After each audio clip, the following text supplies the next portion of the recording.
ಎಷ್ಟೇ ದುಡಿದ್ರು ದುಡ್ಡು ಅನ್ನೋದೇ ನಿಲ್ತಾ ಇಲ್ಲ. ಏನೋ ಒಂದು ಆರೋಗ್ಯ ಸಮಸ್ಯೆ ಅದು ಇದು ಆಗಿ ದುಡ್ಡು ಹೋಗ್ತಾನೆ ಇದೆ. ಆ ಒಂದು ಪ್ರಯೋಗದಿಂದ ಇವತ್ತಿನ ದಿವಸ ಕೋಟಿಗಟ್ಟಲೆ ದುಡ್ಡು ಮಾಡಿದವರು ಇದ್ದಾರೆ. ಬಹಳಷ್ಟು ಜನ ದೊಡ್ಡ ದೊಡ್ಡ ಮಿನಿಸ್ಟರ್ಗಳಿಗೆ, ನಮ್ಮ ಚಲನಚಿತ್ರ ನಟರಿಗೆ ಎಲ್ಲರಿಗೂ ನಾವು ಅದನ್ನ ಕೊಡ್ತಾ ಇರ್ತೀವಿ. ಈ ಹಣದ ಸಮಸ್ಯೆ ದುಡ್ಡು ನಿಲ್ಲೋದಿಲ್ಲ ಅನ್ನೋದು ಒಂದಷ್ಟೇ ಅಲ್ಲ, ದುಡ್ಡು ಬರೋದಕ್ಕೂ ಕೂಡ ಇದು ಬಹಳವಾಗಿ ಅನುಕೂಲ ಮಾಡ್ಕೊಡುತ್ತೆ. ಅದ್ಭುತವಾಗಿರ್ತಕ್ಕಂಥ ಗಿಡಮೂಲಿಕೆನೆ ಬಹಳವಾಗಿ ಇದು ಅನುಕೂಲ ಮಾಡ್ಕೊಡುತ್ತೆ ಅಂತಕ್ಕಂಥ ವಿಚಾರ. ಇದ್ರ ಜೊತೆಗೆ ಯಂತ್ರ ತಂತ್ರ ಮಂತ್ರಗಳು, ನಾವು ಮಾಡುವಂತ ಪ್ರಯೋಗ ಇವೆಲ್ಲವೂ ಕೂಡ ಬಹಳ ಮುಖ್ಯವಾಗಿರುತ್ತೆ. ಮಾಡ್ಕೊಂಡಾಗ ಜೀವನದಲ್ಲಿ ಇವರು ಅಭಿವೃದ್ಧಿ ಆಗ್ತಾ ಹೋಗ್ತಾರೆ. ಧನದ ಯಕ್ಷಿಣಿ, ದುಡ್ಡನ್ನ ಮನೆಯಲ್ಲಿ ತಾಂಡವ ಮಾಡುವಂತೆ, ಅದೃಷ್ಟ ಬರುವಂತೆ ಮಾಡುವಂತ ದೇವಿ ಧನದ ಯಕ್ಷಿಣಿ. ನಮಸ್ತೆ ವೀಕ್ಷಕರೇ, ಎಷ್ಟೋ ಜನ ತುಂಬಾ ದುಡಿದ್ರು ಕೈಯಲ್ಲಿ ಹಣ ನಿಲ್ಲೋದಿಲ್ಲ. ಅಂತವ್ರಿಗೆ ಏನೆಲ್ಲ ಪರಿಹಾರವನ್ನ ಮಾಡ್ಕೋಬಹುದು ಅನ್ನೋದ್ರ ಕುರಿತಾಗಿ ಹೇಳೋದಕ್ಕೆ ನಮ್ ಜೊತೆ ಇದ್ದಾರೆ ಪ್ರಶ್ನಾಶಾಸ್ತ್ರ ವಿದ್ವಾನ್ ಸಿದ್ಧಪುರುಷರು ಸಂತೋಷ್ ಭಟ್ ಸ್ವಾಮೀಜಿ ಅವರು. ಗುರುಗಳೇ, ಕಾರ್ಯಕ್ರಮಕ್ಕೆ ಸ್ವಾಗತ. ನಮಸ್ಕಾರ. ಗುರು ಬ್ರಹ್ಮ ಗುರು ವಿಷ್ಣು ಗುರುದೇವೋ ಮಹೇಶ್ವರ ಗುರು ಸಾಕ್ಷಾತ್ ಪರಬ್ರಹ್ಮ ತಸ್ಮೈ ಶ್ರೀ ಗುರುವೇ ನಮಃ. ಗುರುಜಿ, ನಾನು ಆಗ್ಲೇ ಹೇಳ್ದೆ, ಎಷ್ಟೋ ಜನಕ್ಕೆ ಸಾಕಷ್ಟು ದುಡಿದ್ರು ಕೂಡ ಕೈಯಲ್ಲಿ ಹಣನೇ ನಿಲ್ಲೋದಿಲ್ಲ. ಅಂತವ್ರು ಏನ್ ಪರಿಹಾರ ಮಾಡ್ಕೋಬಹುದು, ಅವರಿಗೆ ಯಾವ ರೀತಿ ಹಣವನ್ನ ಒಲಿಸ್ಕೋಬಹುದು, ಅದ್ರ ಬಗ್ಗೆ ಮಾಹಿತಿ ಕೊಡಿ ಗುರುಜಿ. ಖಂಡಿತ. ನೋಡಿ, ಹಣ ಅಂತಕ್ಕಂಥದ್ದು ಇವತ್ತಿನ ಒಂದು ಪ್ರಪಂಚದಲ್ಲಿ ಬಹಳ ವಿರಳ ಆಗ್ಬಿಟ್ಟಿದೆ. ತುಂಬಾ ಕಷ್ಟ. ಈಗ ಎಷ್ಟೇ ದುಡಿತಾ ಇರ್ತಾರೆ, ಏನೇನೋ ಮಾಡಿ ದುಡಿತಾರೆ. ಒಬ್ಬೊಬ್ರು ಮೂರ್ ತರ 4 ತರ ಕೆಲಸಗಳನ್ನ ಮಾಡ್ತಾ ಇರ್ತಾರೆ. ನಾವು ಹೀಗೆ ಬರ್ತಾ ಇರ್ಬೇಕಾದ್ರೆ ನಮ್ಗೊಬ್ರು ಡ್ರೈವರ್ ಸಿಕ್ಕಿದ್ರು.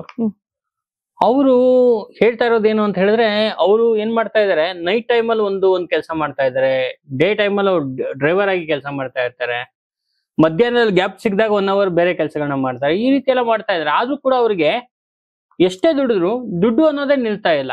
ಏನೋ ಒಂದು ಆರೋಗ್ಯ ಸಮಸ್ಯೆ ಅದು ಇದು ಆಗಿ ದುಡ್ಡು ಹೋಗ್ತಾನೆ ಇದೆ. ಸೊ ಈ ರೀತಿ ಎಲ್ಲ ಇರುತ್ತೆ. ಹಾಗಾಗಿ ಹಣದ ಸಮಸ್ಯೆ ಅಂತಕ್ಕಂಥದ್ದು ಬಹಳ ಜನಗಳಿಗೆ ಬಹಳ ಕಷ್ಟ ಆಗೋಗಿದೆ.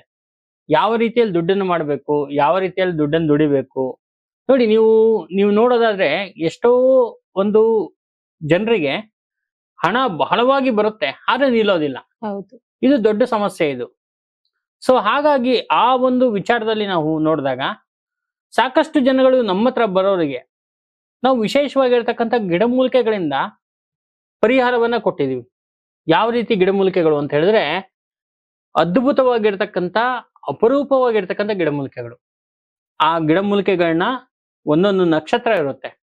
ಈಗ ಪುಷ್ಯ ನಕ್ಷತ್ರ ಅಂತಕ್ಕಂಥದ್ದು ಬಹಳ ಒಂದು ಅದ್ಭುತವಾಗಿರ್ತಕ್ಕಂಥ ನಕ್ಷತ್ರ. ಅದು ಅಷ್ಟಮಿ ದಿವಸ ಬಂದಾಗ, ಮತ್ತೆ ವಿಶೇಷವಾಗಿರ್ತಕ್ಕಂಥ ಕೆಲವು ನಕ್ಷತ್ರಗಳಲ್ಲಿ, ಭರಣಿ ನಕ್ಷತ್ರ ಇರಬಹುದು, ಈ ತರ ನಕ್ಷತ್ರಗಳಲ್ಲಿ ಕೆಲವು ಮೂಲಿಕೆಗಳನ್ನ ತೆಗೆಯೋದಿರುತ್ತೆ. ಗಿಡಮೂಲಿಕೆಗಳನ್ನ ತೆಗೆದು ಅದನ್ನು ಒಣಗಿಸಿ, ಅದಕ್ಕೆ ಮಂತ್ರವನ್ನ ಜಪ ಮಾಡಿ, ಅದನ್ನ ಪುಡಿ ಮಾಡಿ, ಆ ಪುಡಿಯನ್ನ ಇನ್ನೊಂದು ಮೂಲಿಕೆ ಜೊತೆಗೆ ಸೇರಿಸಿ, ಈ ತರ ಒಂದು 4-5 ಮೂಲಿಕೆಗಳ ಪುಡಿಯನ್ನ ಮಾಡಿಕೊಂಡು ಆ ಪುಡಿಯನ್ನೆಲ್ಲ ಒಂದು ಕಡೆ ಸೇರಿಸಿ, ಆ ಒಂದು ಪುಡಿಯನ್ನ, ಏನು ಒಂದು ಗಿಡಮೂಲಿಕೆಗಳಿರುತ್ತೆ ಆ ಪುಡಿಯನ್ನ ಅದಕ್ಕೆ ಇನ್ನೊಂದು ತರಹದ ಒಂದು ಮಂತ್ರದ ಸ್ಪೆಷಲ್ ಮಂತ್ರವನ್ನ ಹೇಳಿ, ಆ ಮೂಲಿಕೆ ಪುಡಿಯನ್ನ ನಾವು ಒಂದಷ್ಟು ಯಾರು ಈ ತರ ಹಣದ ಸಮಸ್ಯೆಯಿಂದ ಬಂದಿರ್ತಾರೆ ಅವ್ರಿಗೆಲ್ಲ ಕೊಡ್ತಾ ಇದೀವಿ.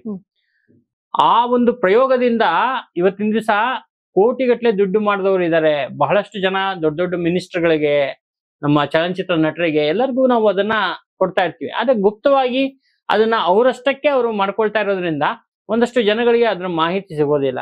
ಹಾಗಾಗಿ ಇದಕ್ಕೆ ಪರಿಹಾರ ಅಂತೂ ಖಂಡಿತವಾಗ್ಲೂ ಇದೆ. ಆದ್ರೆ ಅದನ್ನ ನಾವು ಮಾಡ್ಕೋಬೇಕು ಅಂತ ಹೇಳಿದ್ರೆ ಅದಕ್ಕೆ ಕರೆಕ್ಟ್ ಆಗಿರ್ತಕ್ಕಂಥ ಪ್ರೊಸೀಜರ್ ತುಂಬಾ ಮುಖ್ಯವಾಗಿರುತ್ತೆ. ಈ ಹಣದ ಸಮಸ್ಯೆ ಬರೀ ಒಂದು ದುಡ್ಡು ನಿಲ್ಲೋದಿಲ್ಲ ಅನ್ನೋದು ಒಂದಷ್ಟೇ ಅಲ್ಲ, ದುಡ್ಡು ಬರೋದಕ್ಕೂ ಕೂಡ ಇದು ಬಹಳವಾಗಿ ಅನುಕೂಲ ಮಾಡ್ಕೊಡುತ್ತೆ. ಅಂತಹ ಒಂದು ಹಣದ ಸಮಸ್ಯೆಗೆ ಅದ್ಭುತವಾಗಿರ್ತಕ್ಕಂಥ ಗಿಡಮೂಲಿಕೆನೆ, ಗಿಡಮೂಲಿಕೆ ಪುಡಿನೇ ಬಹಳವಾಗಿ ಇದು ಅನುಕೂಲ ಮಾಡ್ಕೊಡುತ್ತೆ ಅಂತಕ್ಕಂಥ ವಿಚಾರ.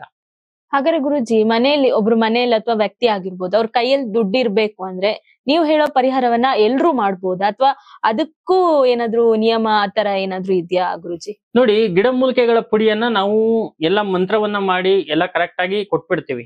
ಈಗ ದುಡ್ಡು ಅಂತಕ್ಕಂಥದ್ದು ಇವ್ರು ಮಾಡ್ಬೇಕು ಅವ್ರು ಮಾಡ್ಬೇಕು ಅಂತಕ್ಕಂಥದ್ದು ಏನು ಇಲ್ಲ.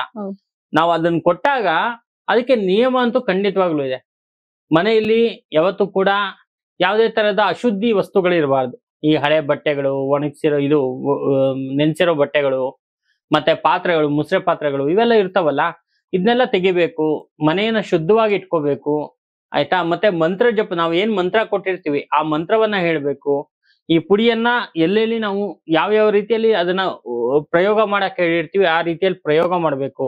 ಈ ತರ ಎಲ್ಲ ಮಾಡ್ಕೊಂಡಾಗ ಈ ಒಂದು ಗಿಡಮೂಲಿಕೆಗಳ ಪೌಡ್ರು ಪ್ಲಸ್ ಮಂತ್ರ ಎರಡೂ ಸೇರಿ ತುಂಬಾ ಚೆನ್ನಾಗಿ ಅನುಕೂಲ ಮಾಡ್ಕೊಡತ್ತೆ. ಯಾರಿಗ್ ಧನಾಕರ್ಷಣೆ ಅಂತ ಹೇಳ್ತೀವಿ, ಅಂದ್ರೆ ದುಡ್ಡಿನ ಒಂದು ಆಕರ್ಷಣೆ ಆಗಿ ಒಳ್ಳೆ ಒಂದು ಲಕ್ಷ್ಮಿ ಮನೆಯಲ್ಲಿ ನೆಲೆಸ್ತಾಳೆ ಅಂತಕ್ಕಂಥ ವಿಚಾರ ಬಹಳ ಮುಖ್ಯವಾಗಿರ್ತಕ್ಕಂಥದ್ದು. ಇದನ್ನ ಯಾರ್ ಬೇಕಾದ್ರೂ ಇಟ್ಕೋಬಹುದು, ಯಾರು ಬೇಕಾದ್ರೂ, ಯಾರಿಗೆ ಈ ಒಂದು ಸಮಸ್ಯೆ ಇರುತ್ತೆ, ಮತ್ತೆ ಯಾರಿಗೆ ಹಣ ಬರ್ಬೇಕು ಅಂತ ಇರುತ್ತೆ, ಯಾರು ನಾವು ಕಷ್ಟಪಟ್ಟು ದುಡಿದು ಏನೋ ಒಂದು ಜೀವನದಲ್ಲಿ ಅಭಿವೃದ್ಧಿ ಆಗ್ಬೇಕು ಅಂತ ಇರುತ್ತೆ, ಅವ್ರಿಗೆಲ್ಲ ಕೂಡ ಈ ಒಂದು ಗಿಡಮೂಲಿಕೆ ಉಪಯೋಗವನ್ನು ಮಾಡ್ಕೊಂಡು ಒಂದಷ್ಟು ಒಳ್ಳೆ ಒಂದು ಅನುಕೂಲವನ್ನ ಮಾಡ್ಕೋಬಹುದು. ಇದ್ರ ಜೊತೆಗೆ ಯಂತ್ರ ತಂತ್ರ ಮಂತ್ರಗಳು, ನಾವು ಮಾಡುವಂತ ಪ್ರಯೋಗ ಇವೆಲ್ಲವೂ ಕೂಡ ಬಹಳ ಮುಖ್ಯವಾಗಿರುತ್ತೆ. ಮಾಡ್ಕೊಂಡಾಗ ಜೀವನದಲ್ಲಿ ಇವರು ಅಭಿವೃದ್ಧಿ ಆಗ್ತಾ ಹೋಗ್ತಾರೆ. ಯಾಕಂದ್ರೆ ಇವತ್ತಿನ ದಿವಸ ಹಣ ಅನ್ನೋದು ತುಂಬಾ ಮುಖ್ಯ. ಈ ಹಣ ಅಂತಕ್ಕಂಥದ್ದು ಕರೆಕ್ಟ್ ಆಗಿ ಬಂದಾಗ, ಅದು ನಿಂತಾಗ ಮತ್ತೆ ಅದನ್ನ ಸದ್ಬಳಕೆ ಮಾಡ್ಕೊಂಡು ಜೀವನದಲ್ಲಿ ಅಭಿವೃದ್ಧಿ ಮಾಡ್ಕೋಬಹುದು ಅಂತಕ್ಕಂಥದ್ದು ಬಹಳ ಮುಖ್ಯವಾಗಿರ್ತಕ್ಕಂಥ ವಿಚಾರ. ಇನ್ನೊಂದು ಗುರುಜಿ, ಇದು ಹಣ ದುಡ್ದು ಎಷ್ಟು ನಿಲ್ಲೋದಿಲ್ಲ ಅಂತವ್ರಿಗೆ ಮಾತ್ರನಾ ಅಥವಾ ಇತರೆ ವ್ಯಕ್ತಿಗಳಿಗೂ ಅನ್ವಯ ಆಗುತ್ತಾ ಈ ಪರಿಹಾರ? ಓಕೆ, ಇವಾಗ ಹಣ ನಮ್ಮ ಹತ್ರ ತುಂಬಾ ಇದೆ, ಹೌದು, ಆಯ್ತಾ. ತುಂಬಾ ಇದ್ದಾಗ ಏನಾಗುತ್ತೆ, ನಮ್ಗೆ ಈ ಪರಿಹಾರ ಬೇಕಾ ಅಂತ ಕೇಳ್ತಾ ಇದ್ರೆ ನೀವು. ಇವಾಗ ಹಣ ತುಂಬಾ ಇದೆ ಅಂದಾಗ ಆ ಹಣ ಎಲ್ಲ ಪೋಲಾಗ್ಬಿಟ್ರೆ ಏನ್ ಪ್ರಯೋಜನ ಆಗತ್ತೆ?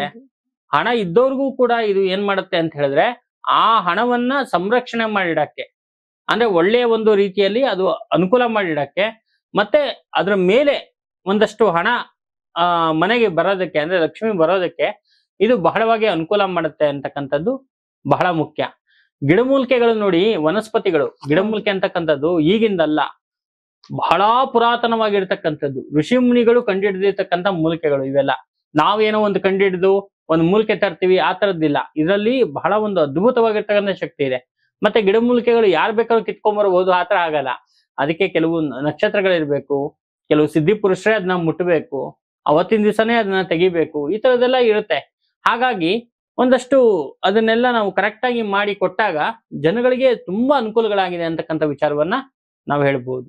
ಗುರುಜಿ, ಇದ್ರ ಬಗ್ಗೆ ಇನ್ನಷ್ಟು ಮಾಹಿತಿ ನೀಡೋದಾದ್ರೆ? ಸೊ ಇದ್ರ ಬಗ್ಗೆ ನಾವು ಒಂದಷ್ಟು ಮಾಹಿತಿ ನೀಡಬೇಕು ಅಂತ ಹೇಳಿದ್ರೆ, ಇದಕ್ಕೆ ನೀವು, ನಾನು ಮುಂಚೆನೆ ಹೇಳ್ದಂಗೆ ಹಿಂದಿನ ಎಪಿಸೋಡ್ ಕೂಡ ಹೇಳಿದೀನಿ, ಧನದ ಯಕ್ಷಿಣಿ. ಧನದ ಯಕ್ಷಿಣಿ ಅಂದ್ರೆ ದುಡ್ಡನ್ನ ಮನೆಯಲ್ಲಿ ತಾಂಡವ ಮಾಡುವಂತೆ, ಅದೃಷ್ಟ ಬರುವಂತೆ ಮಾಡುವಂತ ದೇವಿ ಧನದ ಯಕ್ಷಿಣಿ.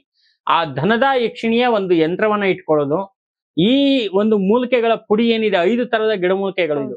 ಸೊ ಈ 5 ತರದ ಗಿಡಮೂಲಿಕೆಗಳನ್ನ ಪುಡಿಯನ್ನ ತಂದು ಮನೆಗೆ ತಂದು ಚೆನ್ನಾಗಿ ಮನೆಯನ್ನ ಶುದ್ಧೀಕರಿಸಿ, ನಾವು ಹೇಳುವಂತ ಜಾಗದಲ್ಲೆಲ್ಲ ಅದನ್ನ ಹಾಕಿ ಆ ಮಂತ್ರವನ್ನ ಮತ್ತೆ ಆ ಯಂತ್ರವನ್ನ ಪೂಜೆ ಮಾಡುವಂತದ್ದು. ಇದನ್ನ ನೀವು ದಿನಾ ಮಾಡ್ಬೇಕು ಅನ್ನೋದೇನಿಲ್ಲ, ಒಂದು ಸಲ ಮಾಡುವಂತದ್ದು ಜೀವನದಲ್ಲಿ. ಮತ್ತೆ ಯಂತ್ರವನ್ನ ನಿಮ್ಗೆ ಆದಾಗ ಪೂಜೆ ಮಾಡ್ಕೊಂಡು ಹೋಗುವಂತದ್ದು ಕೆಲವು ನಿಯಮಗಳಿರುತ್ತೆ.